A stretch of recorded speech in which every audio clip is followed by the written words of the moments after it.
Hello, good morning, जोहार। मैं हसनैन और आप देख रहे हैं न्यूज झारखंड। आप सभी को नए वर्ष की हार्दिक शुभकामनाएं। आज तारीख है 1 जनवरी, दिन है सोमवार।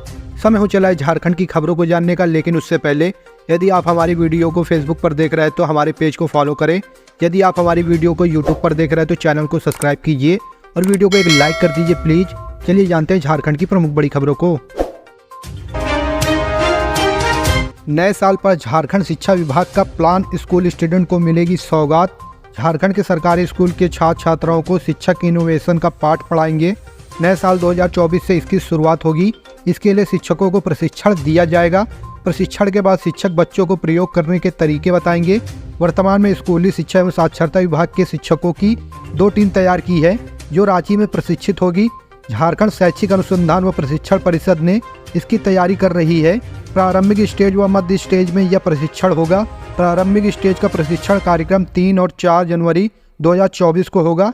इसके लिए 72 शिक्षक व शिक्षिकाओं को सूचीबद्ध किया गया है। इसमें क्लास के 3 से 5 तक के शिक्षक शामिल होंगे।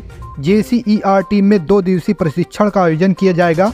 प्रशिक्षण के बाद शिक्षक 1 सप्ताह के अंदर अपने स्कूल के बच्चों को प्रयोग के तरीके की जानकारी देंगे। वहीं मिडिल स्टेज में 5 व 6 जनवरी को प्रशिक्षण होगा। इनमें 62 शिक्षक शामिल हो रहे हैं। इनमें 6ठी से 8वीं क्लास के विषयवार शिक्षक शामिल होंगे।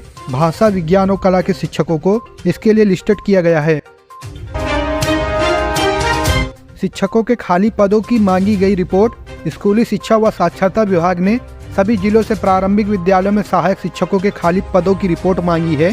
प्राथमिक शिक्षा के अवर सचिव जागो चौधरी ने सभी जिला शिक्षा अधिकारियों को अविलंब रिपोर्ट देने का निर्देश दिया है। जिले को इंटर प्रशिक्षित वेतनमान और स्नातक प्रशिक्षित वेतनमान की विषयवार रिक्तियां देनी है। इंटर प्रशिक्षित वेतनमान में सहायक शिक्षकों के स्वीकृति पद, कार्यरत और रिक्त पदों की संख्या देनी होगी। वही स्नातक प्रशिक्षित वेतनमान में विज्ञान, गणित, कला, सामाजिक विज्ञान व भाषा के सहायक शिक्षकों के स्वीकृति पद, कार्यरत और खाली पदों की संख्या बतानी है। 1 साल में 4 बार हुआ टेंडर, फिर भी झारखंड के शिक्षकों के लिए नहीं खरीदे जा सके टैब। डिजिटल एजुकेशन को बढ़ावा देने के उद्देश्य से समग्र शिक्षा अभियान के तहत राज्य के प्राथमिक स्कूलों के शिक्षकों को 28,945 टैब खरीदे जाने थे। योजना वित्तीय वर्ष 2022-23 के लिए थी, जो वित्तीय वर्ष 23-24 के आखिरी पड़ाव में पहुंच चुकी है, लेकिन टेंडर फाइनल नहीं होने की वजह से अब तक टैब की खरीदी नहीं हो सकी। झारखंड शिक्षा परियोजना की ओर से पूर्व में इसके लिए निकाले गए 3 टेंडर अलग अलग कारणों से रद्द किए गए। अब चौथी बार टेंडर निकाला गया है।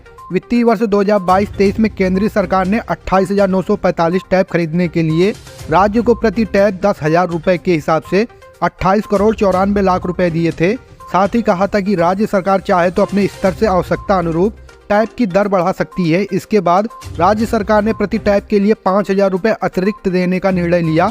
इसके बाद प्रति टैब की लागत 15,000 रुपये निर्धारित की गई, यानी टैब की खरीदी के लिए कुल 43 करोड़ 41 लाख रुपए खर्च करने होंगे।